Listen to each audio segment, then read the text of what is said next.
It seemed like any other morning, calm and gently unfolding into the same rhythm I had known for years. But then I noticed it.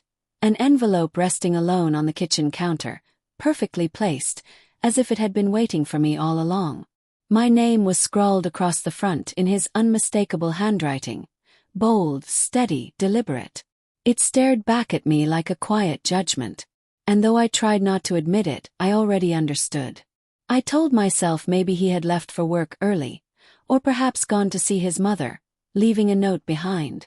But the instant my fingers touched the envelope, something twisted inside me. A cold heaviness settled deep in my gut like stone. The house felt wrong, not peaceful but empty. His shoes were missing from their usual spot by the door. The bed upstairs remained unmade. Small details, the kind you normally ignore, but strung together, they whispered the truth I didn't want to face. My hands trembled as I picked up the envelope. I hadn't even opened it yet, but dread tightened around me. Something told me this was more than just a note.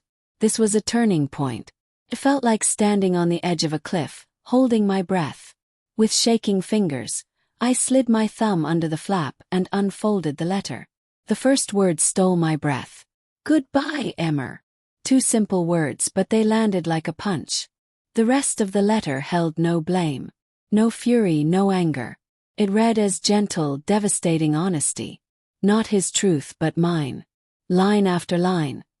He poured out his heart with a painful clarity that left me breathless. He had known. For a long time he had known. He wrote about that night. The night I returned home smelling of someone else's cologne, mumbling excuses about late hours and a project that never existed. He had seen through it instantly.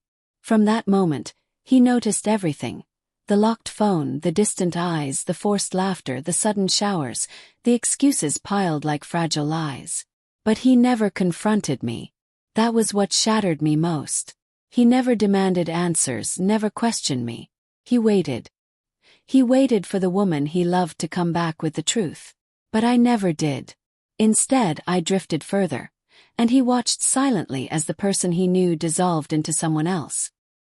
His letter carried no anger, only sorrow. He told me he still loved me, but that continuing to love me now would require letting me go, because staying meant losing himself. He wrote that staying together would destroy us both. And I realized then that I had already done the damage. I sank to the kitchen floor, the letter shaking in my hands. The sobs came before I could stop them, raw, uncontrollable, rising from a place deeper than guilt. It was grief for what I had broken, for what I could not repair. He wasn't just the man I shared a home with. He was the one who folded my laundry when I forgot it in the dryer, who rubbed my back during panic attacks, who brewed my coffee just right, who kissed my forehead every night like a quiet promise. I had thought he didn't notice the small things, but he had seen everything. He had loved me in all the quiet, unnoticed ways that truly mattered. And I treated that love like background noise. Constant, expected until it vanished. In a panic, I tried reaching him. Called repeatedly. His number was disconnected. I texted, emailed, even drove to his office, only to discover he had taken indefinite leave. No message, no goodbye, no forwarding address. Just absence, complete and final. That's when it truly hit me. This wasn't sudden. It wasn't one betrayal that drove him away. It had been unraveling for a long time. He had waited patiently for me to return, and when I didn't, he left. Not in anger, but in quiet heartbreak, indignity. The following days blurred. I moved through the house like a shadow. His absence lingered in every corner. Each room echoed with memories I had ignored. His gaze across the dinner table, the nights he reached for my hand while I pulled away, the mornings he asked, "Are you okay?" And I lied.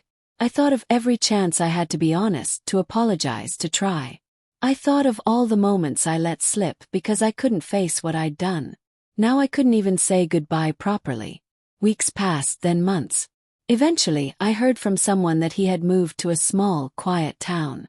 He was starting over. He never mentioned me, never blamed me. When people asked, he simply said it didn't work out. That was all. No bitterness. Just a full stop on a love I hadn't deserved to lose the way I did. I eventually wrote to him. I didn't defend myself. I didn't beg. I just told the truth. That I was wrong, that I had loved him truly. But I hadn't understood love until it was too late. I had destroyed something rare, something beautiful, blinded to what I had. He never replied. I never expected him to. His silence spoke for him. His farewell had already been delivered, and I had read it on that kitchen floor. I still keep the letter folded in a drawer I rarely open. Sometimes I forget it's there. Other times it calls like a ghost. And when I read it, I remember what love should be. Not loud, flashy, or perfect, but quiet, steady, constant. The kind that gives without praise. The kind you only encounter once.